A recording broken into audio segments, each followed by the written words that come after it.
ETV ప్రేక్షకులకు నమస్కారం. శుభమస్తు కార్యక్రమానికి స్వాగతం. ఈనాడు శుభమస్తు కార్యక్రమంలోని గ్రహఫల మంచంలో గ్రహాల యొక్క స్థితిగతులు, వాటి యొక్క శుభాశుభ ఫలితాల గురించి పరిశీలిద్దాం. అలాగే ఈరోజు ద్వాదశ రాశుల వారికి అదృష్ట సంఖ్య, అదృష్ట వర్ణం, ప్రతికూల గ్రహాల దోష నివృత్తికి ఎటువంటి పరిహారాలు పాటించాలి అనేటువంటి విషయాలు తెలుసుకుందాం. ఈరోజు సోమవారం లేదా బుధవారం. బుధుడు యొక్క పరిపాలన పూర్తిగా ఉంటుంది. బుధుడు విష్ణుప్రియుడు. మరో విశేషం శ్రీ నృసింహ జయంతి. దీని ప్రత్యేకత, విశిష్టత గురించి శ్రీరస్వంశంలో తెలుసుకుందాం. ద్వాదశ రాశుల వారు శ్రీ నృసింహ జయంతి సందర్భంగా స్వామిని ఏ పుష్పాలతో పూజించాలి, ఎటువంటి నైవేద్యాలు నివేదించాలి అనేటువంటి విశేషాలు పరిశీలిద్దాం. ముందుగా నేటి పంచాంగ వివరాలు. శ్రీ క్రోధినామ సంవత్సరం, ఉత్తరాయణం, వసంత ఋతువు, వైశాఖ మాసం, శుక్లపక్షం. ఈరోజు తిథి శుద్ధ చతుర్దశి, సాయంత్రం 5:51 వరకు ఉంది. నక్షత్రం స్వాతి, ఉదయం 7:15 వరకు, అనంతరం నక్షత్రం విశాఖ. రాహుకాలం మధ్యాహ్నం 12 గంటల నుంచి 1:30 వరకు. ఈరోజు ప్రత్యేకత శ్రీ నృసింహ జయంతి, అలాగే తరిగొండ వెంగమాంబ జయంతి. ఇప్పుడు గ్రహాల యొక్క స్థితిగతులు పరిశీలిద్దాం. బృహస్పతి సంచారం వృషభ క్షేత్రంలో, రవి సంచారం కూడా వృషభ క్షేత్రం, ఇద్దరికి శత్రుక్షేత్రం. శుక్ర సంచారం వృషభ క్షేత్రంలో, సక్షేత్ర స్థితి. కేతు సంచారం కన్యాక్షేత్రంలో. శని సంచారం కుంభక్షేత్రంలో, సక్షేత్ర స్థితి, మూల త్రికోణ స్థితి. కుజ రాహుల సంచారం మీన క్షేత్రంలో, బుధ సంచారం మేషక్షేత్రంలో. ఇక్కడ చంద్రాత్తు సప్తమంలో బుధుడు యొక్క సంచారం, అలాగే అష్టమంలో గురు శుక్రుల సంచారం చక్కటి చంద్రాధియోగాన్ని కలిగిస్తుంది. ఇది ఈరోజు పుట్టేటువంటి వారికి చక్కటి అభివృద్ధికి దోహదపడుతుంది. ఇప్పుడు గ్రహాల యొక్క స్థితిగతుల రీత్యా ద్వాదశ రాశుల వారికి ఏర్పడేటువంటి శుభాశుభ ఫలితాలు సూచనప్రాయంగా, గోచారపరంగా తెలుసుకుందాం. ముందుగా మేషరాశి.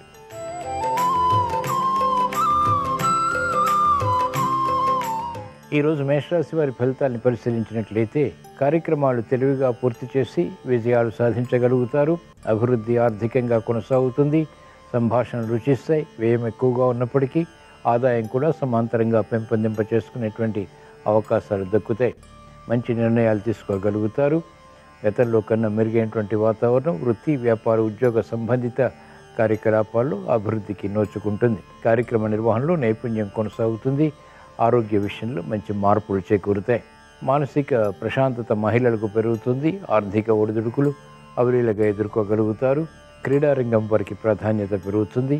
చేపట్టినటువంటి కార్యకలాపాలు ఉపాధ్యాయ వృత్తి వారికి కలిసి వస్తాయి. శ్రీ నృసింహ జయంతి సందర్భంగా ఈరోజు మేషరాశి వారు శ్రీ నృసింహస్వామిని తులసి దళాలతో భక్తి శ్రద్ధలతో పూజించి పానకం, పొడపప్పు నైవేద్యంగా నివేదించడం ద్వారా వేగవంతమైనటువంటి విజయాలు ప్రాప్తిస్తాయి. ఈరోజు మేషరాశి వారి అదృష్ట సంఖ్య 1. ఈరోజు మేషరాశి వారి అదృష్ట వర్ణం ఎరుపు.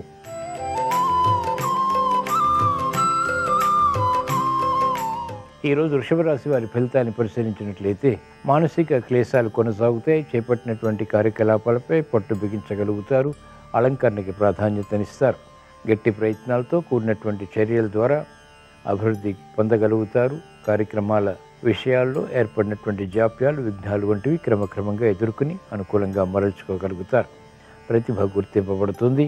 ఆరోగ్య విషయంలో చిరు సమస్యలు ఉన్నప్పటికీ నెట్టుకు రాగలుగుతారు. క్రమశిక్షణతో విద్యార్థులకి విద్యాపరమైనటువంటి అంశాలపై అవగాహనతో కూడిన విజయాలు సిద్ధిస్తాయి. మహిళలకు అత్యంత ప్రాధాన్యతతో కూడినటువంటి నిర్ణయాలు సత్ఫలితాలని కలిగిస్తాయి. శ్రీ నృసింహ జయంతి సందర్భంగా ఈరోజు వృషభ రాశి వారు శ్రీ నృసింహస్వామిని మల్లెలతో భక్తి శ్రద్ధలతో పూజించి బూరెలు నైవేద్యంగా నివేదించడం ద్వారా మానసిక క్లేశాలు కనుమరుగవుతాయి. ప్రశాంత చిత్తంతో కార్యక్రమాలు కొనసాగించి విజయాలు పొందగలుగుతారు. ఈరోజు వృషభ రాశి వారి అదృష్ట సంఖ్య 5. ఈరోజు వృషభ రాశి వారి అదృష్ట వర్ణం తెలుపు.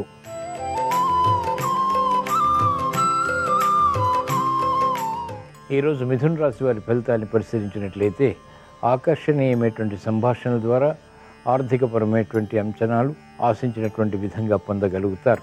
శ్రమకు తగినటువంటి ఫలితం లభిస్తుంది. వ్యయం ఎక్కువగా ఉన్నప్పటికీ ఆదాయం కూడా సమాంతరంగా కలిగి ఉంటారు. మంచి అవకాశాలు సద్వినియోగపరచుకోవాలనేటువంటి తహతహ పెరుగుతుంది. విద్యార్థులకి శుభ పరిణామాలు కొనసాగుతాయి. ఆర్థిక బలం రాజకీయ రంగం వారికి తగ్గుతుంది. అనిశ్చిత పరిస్థితులు, మెరుగైనటువంటి అవకాశాలు సమాంతరంగా వ్యాపార రంగం వారు పొందగలుగుతారు. ఆశించినటువంటి ప్రయోజనకర కార్యక్రమ నిర్వహణ మహిళలకు కలిసి వస్తుంది. గతంలో కన్నా మెరుగైనటువంటి వాతావరణం న్యాయవాద వృత్తి వారికి లాభిస్తుంది. వైద్య వృత్తి వారికి నూతన పరిశోధనలు ఫలిస్తాయి. శ్రీ నృసింహ జయంతి సందర్భంగా ఈరోజు మిథున రాశి వారు శ్రీ నృసింహస్వామిని శ్రీగంధంతో భక్తి శ్రద్ధలతో అభిషేకించి పులిహోర నైవేద్యంగా నివేదించడం ద్వారా వేధిస్తున్నటువంటి సమస్యలు పరిష్కరింపబడతాయి, పునఃప్రయత్నాలు లాభిస్తాయి. ఈరోజు మిథున రాశి వారి అదృష్ట సంఖ్య 5. ఈరోజు మిథున రాశి వారి అదృష్ట వర్ణం ఆకుపచ్చ.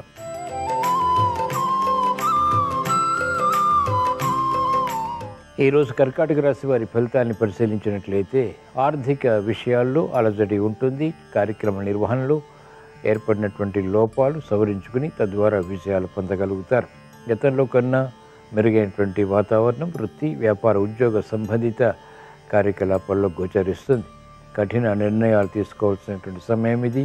శ్రమకి గురయ్యేటువంటి సంఘటనలు అన్ని రంగాల వారికి కొనసాగుతాయి. ఆరోగ్య విషయంలో సమస్యలు కొనసాగుతాయి. ఆశించినటువంటి ప్రయోజనకర కార్యక్రమ నిర్వహణ విద్యార్థులు పూర్తి చేయగలుగుతారు. మంచి అవకాశాలు వ్యాపార రంగం వారు సద్వినియోగపరచుకోలేకపోతారు. ప్రత్యర్థులు బలపడతారు. ఆశాజనకమైనటువంటి వాతావరణం న్యాయవాద వృత్తి వారికి కొనసాగుతుంది. వృత్తిలో బలం వైద్య వృత్తి వారికి లభిస్తుంది. శ్రీ నృసింహ జయంతి సందర్భంగా ఈరోజు కర్కాటక రాశి వారు శ్రీ నృసింహస్వామిని గులాబీలతో భక్తి శ్రద్ధలతో పూజించి పునగం నైవేద్యంగా నివేదించడం ద్వారా క్లిష్ట సమస్యలు పరిష్కరింపబడతాయి. ఈరోజు కర్కాటక రాశి వారి అదృష్ట సంఖ్య 9. ఈరోజు కర్కాటక రాశి వారి అదృష్ట వర్ణం ఎరుపు.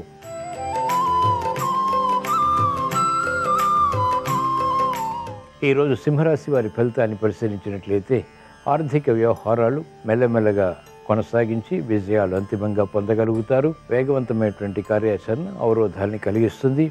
మంచి కార్యక్రమ నిర్వహణలో నేర్పరితనం కూడా కలిగి ఉంటారు. అనిశ్చిత పరిస్థితులు వృత్తి, వ్యాపార, ఉద్యోగ సంబంధిత కార్యక్రమాల్లో నియంత్రించగలుగుతారు. విద్యార్థులకి శుభ పరిణామాలు చేకూరుతాయి. ఆర్థిక పరిస్థితి మహిళలకు బలపడుతుంది. కార్యక్రమ నిర్వహణలో నైపుణ్యం వైద్య వృత్తి వారు కలిగి ఉంటారు. విద్యార్థులకి శుభ సంకేతాలు కొనసాగుతాయి. మెరుగైనటువంటి అవకాశాలు సాఫ్ట్వేర్ రంగం వారు పొందగలుగుతారు. వ్యవహారాల్లో చుక్కెదురు పరిస్థితుల్ని వ్యవసాయ రంగం వారు ఎదుర్కోగలుగుతారు. శ్రీ నృసింహ జయంతి సందర్భంగా ఈరోజు సింహరాశి వారు శ్రీ నృసింహస్వామిని చామంతులతో భక్తి శ్రద్ధలతో పూజించి క్షీరాన్నం నైవేద్యంగా నివేదించడం ద్వారా విజయాలు సాధించగలుగుతారు. ఈరోజు సింహరాశి వారి అదృష్ట సంఖ్య 5. ఈరోజు సింహరాశి వారి అదృష్ట వర్ణం ఆకుపచ్చ.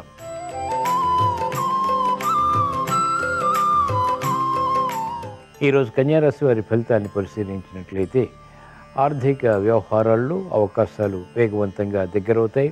అనిశ్చిత పరిస్థితులు కనుమరుగవుతాయి.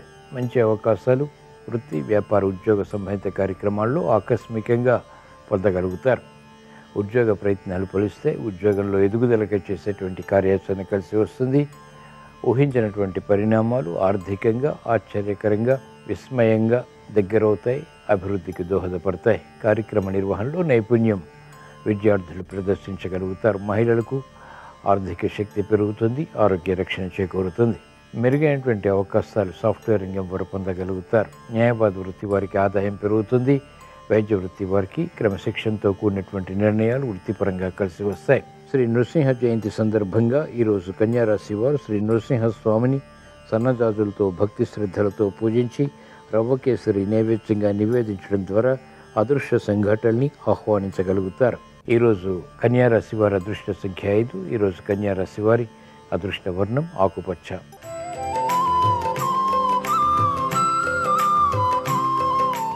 ఈరోజు తులారాశి వారి ఫలితాన్ని పరిశీలించినట్లయితే ఆకస్మిక చిక్కులు సమస్యలు వృత్తిపరంగా కొనసాగుతాయి. వ్యాపార వ్యవహారాల్లో పొరపాట్లు దొరుకుతాయి. వృత్తిలో ఆచరించవలసినటువంటి విధి విధానాలు అవరోధాలని కలిగిస్తాయి. చేపట్టినటువంటి కార్యకలాపాలపై విముఖత ఉంటుంది. అవమానకర సంఘటనలు మహిళలకు ఉంటాయి. చేపట్టినటువంటి కార్యకలాపాల్లో మందత్వం విద్యార్థులకి కొనసాగుతుంది. అనిశ్చిత పరిస్థితులు సాఫ్ట్వేర్ రంగం వారు ఎదుర్కోవాల్సి వస్తుంది. కార్యక్రమ నిర్వహణలో నైపుణ్యం క్రీడా రంగం వారికి తగ్గుతుంది. విపత్కర పరిస్థితులు వ్యాపార రంగం వారు ఎదుర్కోవాల్సి వస్తుంది. ఉపాధ్యాయ వృత్తి వారికి సామాన్యం. శ్రీ నృసింహ జయంతి సందర్భంగా ఈరోజు తులారాశి వారు శ్రీ నృసింహస్వామిని సంపెంగలతో భక్తి శ్రద్ధలతో పూజించి పానకం వడపప్పు నైవేద్యంగా నివేదించడం ద్వారా ప్రమాదాలు దూరమవుతాయి. విపత్కర పరిస్థితులు నియంత్రించగలుగుతారు. ఈరోజు తులారాశి వారి అదృష్ట సంఖ్య 9. ఈరోజు తులారాశి వారి అదృష్ట వర్ణం తెలుపు.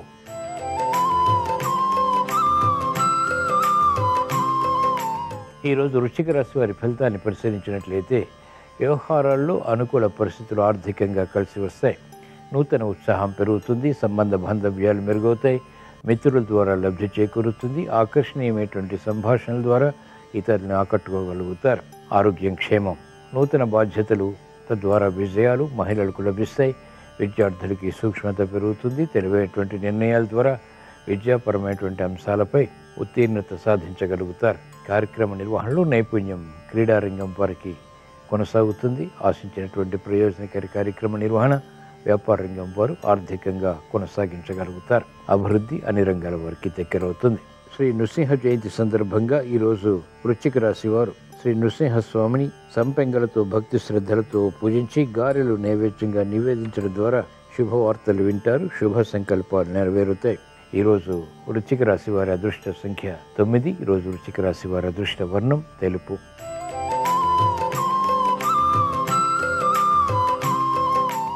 ఈరోజు ధనుస్సు రాశి వారి ఫలితాన్ని పరిశీలించినట్లయితే ఆర్థిక వ్యవహారాలు కలిసి వస్తాయి. శత్రు వృద్ధి ఉన్నప్పటికీ చేపట్టినటువంటి కార్యకలాపాలు సవ్యంగా పూర్తి చేయగలుగుతారు. మనస్పర్ధలు పెరుగుతాయి. అయినప్పటికీ నిలదొక్కుని చేపట్టినటువంటి కార్యకలాపాలపై శ్రద్ధను పెంపొందింప చేసుకుని విజయాలు పొందగలుగుతారు. భూ సంబంధిత క్రయ విక్రయాలు ఆదాయాన్ని పెంపొందింపజేస్తాయి. కార్యక్రమ నిర్వహణలో నైపుణ్యం కలిగి ఉంటారు. చేపట్టినటువంటి కార్యకలాపాల్లో ప్రోత్సాహం ఉంటుంది. ఆరోగ్యం పదిలం. మెరుగైనటువంటి అవకాశాలు వ్యాపార రంగం వారు పొందగలుగుతారు. మహిళలకు శుభవార్తలు ఇంపును కలిగిస్తాయి. న్యాయవాద వృత్తి వారికి అనుకూలం. వైద్య వృత్తి వారికి ప్రోత్సాహం కొనసాగుతుంది. వ్యవసాయ రంగం వారికి ఆదాయం పెరుగుతుంది. సాఫ్ట్వేర్ రంగం వారికి అనుకున్నవి సాధించేటువంటి ప్రక్రియలు లాభిస్తాయి. శ్రీ నృసింహ జయంతి సందర్భంగా ఈరోజు ధనుస్సు రాశి వారు శ్రీ నృసింహస్వామిని బిల్వదళాలతో భక్తి శ్రద్ధలతో పూజించి క్షీరాన్నం నైవేద్యంగా నివేదించడం ద్వారా ఆర్థిక విజయాలు సాధించగలుగుతారు. మానసిక ప్రశాంతత పెరుగుతుంది. ఈరోజు ధనుస్సు రాశి వారి అదృష్ట సంఖ్య 3. ఈరోజు ధనుస్సు రాశి వారి అదృష్ట వర్ణం పసుపు.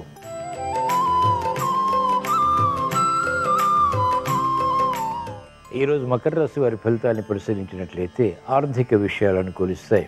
మానసిక ప్రశాంతత పెరుగుతుంది. గతంలో ఏర్పడినటువంటి సమస్యలు ఇప్పుడు పరిష్కరింపబడతాయి.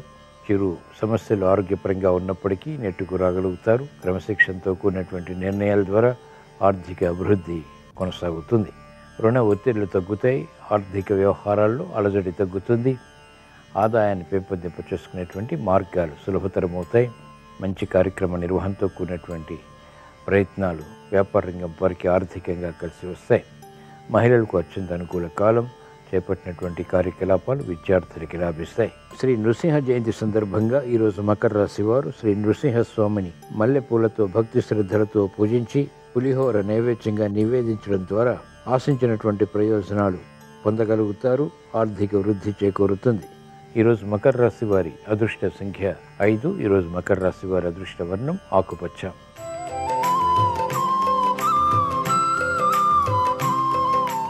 ఈరోజు కుంభరాశి వారి ఫలితాన్ని పరిశీలించినట్లయితే ఆర్థిక వ్యవహారాల్లో ఆచితూచి వ్యవహరించాలి. ఆకస్మిక నిర్ణయాల ద్వారా సమస్యలు ఎదురవుతాయి.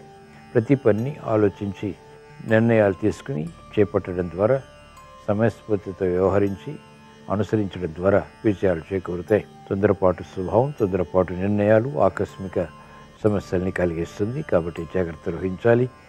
విద్యార్థులకి మంచి కార్యక్రమ నిర్వహణ ద్వారా గతంలో చేసినటువంటి పొరపాట్లు సవరించుకునేటువంటి అవకాశాలు దక్కుతాయి. మహిళలకు అత్యంత ప్రాధాన్యతతో కూడినటువంటి కార్యక్రమాలకు శ్రీకారం చుట్టగలుగుతారు. అయినప్పటికీ మానసిక ఆందోళన కొనసాగుతుంది. శ్రీ నృసింహ జయంతి సందర్భంగా ఈరోజు కుంభరాశి వారు శ్రీ నృసింహస్వామిని నందివర్ధనాలతో భక్తి శ్రద్ధలతో పూజించి లడ్డూలు నైవేద్యంగా నివేదించడం ద్వారా రుణ ఒత్తిళ్లు కనుమరుగవుతాయి. ప్రమాదాలు దూరం చేసుకోగలుగుతారు.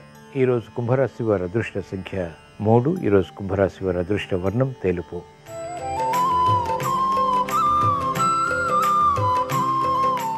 ఈరోజు మీన రాశి వారి ఫలితాన్ని పరిశీలించినట్లయితే ఆర్థిక వ్యవహారాల్లో జాగ్రత్తలు పాటించాలి. మెరుగైనటువంటి అవకాశాలకై చేసేటువంటి ప్రయత్నాలు వృత్తి, వ్యాపార, ఉద్యోగ సంబంధిత కార్యక్రమాల్లో ఊరటని కలిగిస్తాయి.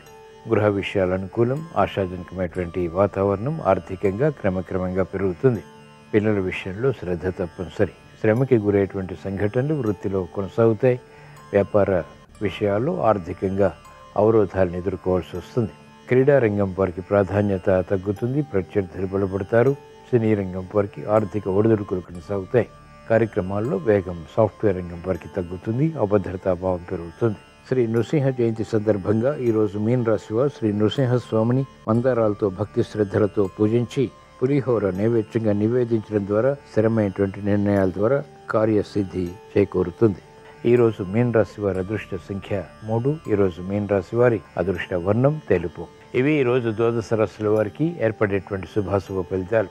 ద్వాదశ రాశుల వారికి విద్యా విషయాలు అనుకూలించాలని, వ్యాపార విజయాలు పొందాలని, వృత్తిపరమైనటువంటి అభివృద్ధి వేగవంతంగా కలిసి రావాలని బుధవారం సందర్భంగా శ్రీ నృసింహ జయంతి సందర్భంగా శ్రీ లక్ష్మీ నరసింహస్వామిని స్మరిస్తూ ప్రార్థిస్తూ స్వస్తి. శ్రీరస్తు శుభమస్తు.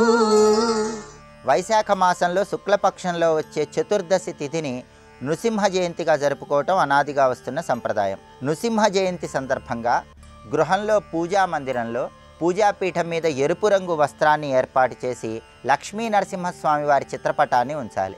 ఆ చిత్రపటానికి గంధం బొట్లు, కుంకుమ బొట్లు అలంకరించి లక్ష్మీ నరసింహస్వామి చిత్రపటం దగ్గర వెండి ప్రమిదలో నువ్వుల నూనె పోసి 9 ఒత్తులు విడిగా వేసి దీపాన్ని వెలిగించాలి. లక్ష్మీ నరసింహస్వామి వారి చిత్రపటానికి ఎర్రటి మందార పూలతో పూజ చేస్తూ ఓం నమో నారసింహాయ అనే మంత్రాన్ని 21 సార్లు జపించుకోవాలి. లక్ష్మీ నరసింహస్వామికి వడపప్పు, పానకం నివేదన చేసి వాటిని ప్రసాదంగా స్వీకరించాలి. అలాగే దగ్గరలో ఉన్న లక్ష్మీ నరసింహస్వామి ఆలయానికి వెళ్ళి ఆలయ ప్రాంగణంలో 365 ఒత్తుల దీపాన్ని వెలిగించాలి. లక్ష్మీ నరసింహస్వామి ఆలయంలో 9 ప్రదక్షిణలు చేయాలి. లక్ష్మీ నృసింహ కరావలంబ స్తోత్రాన్ని పఠించటం లేదా శ్రవణం చేయాలి. ఇలా చేయటం ద్వారా శత్రుబాధలు, దృష్టి దోషాలు వీటన్నిటినీ తొలగింపజేసుకోవచ్చు. దీర్ఘకాలిక అనారోగ్య సమస్యలను తొలగింపజేసుకొని ఆరోగ్య ప్రాప్తిని సిద్ధింపజేసుకోవచ్చు.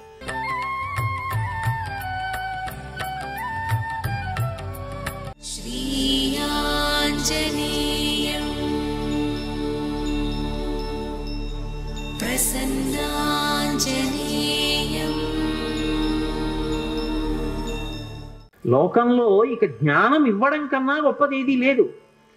ఆ స్థితిలో గురువు గారు కూర్చున్నారు అని గుర్తు ఏమిటంటే, ఒక మోకాలు మీదకి 2వ కాలు వేసుకుంటారు. దక్షిణామూర్తి కూర్చుంటాడు. అలా కూర్చుంటే చుట్టూ సనకసనందనాథులు కూర్చుంటారు. అలా రాముడు కూర్చున్నాడు, ఇలా కాలు మీద కాలేసి కూర్చుంటే తొడ మీద, ఎడమ తొడ మీద వైదేహీ సహితం సీతమ్మ కూర్చుంది. ఎందుకు సీతమ్మ కూర్చోవడం? ఎందుకు? గురువు గురుపత్ని అభేదం. గురువు గారు ఎంతో గురుపత్ని అంతే. గురువు గారు వేదాంత పాఠం చెప్తున్నప్పుడు గురుపత్ని కూడా అంతే వేదాంత ధోరణిలో ఉంటుంది. అందుకే జానకీ సహితం, సీతా సహితం అనలేదు, వైదేహీ సహితం. వైదేహి అంటే విదేహ వంశంలో పుట్టింది, శరీర భ్రాంతి లేదు, తాను కూడా ఆత్మగా రమిస్తున్న సీతమ్మ. అటువంటి సీతమ్మ రాముడి తొడ మీద కూర్చుని ఉండగా వీరాసనంలో కూర్చుని సురద్రుమతలే హైమే మహామండపే మధ్యే పుష్పకమాసనే మణిమయే వీరాసనే సుస్థితం. చక్కగా కూర్చున్నాడు. ముందు సుస్థితం, బాగా సువ్యవస్థితంగా గురువుగారు కూర్చుంటే కదా పాఠం చెప్పడం.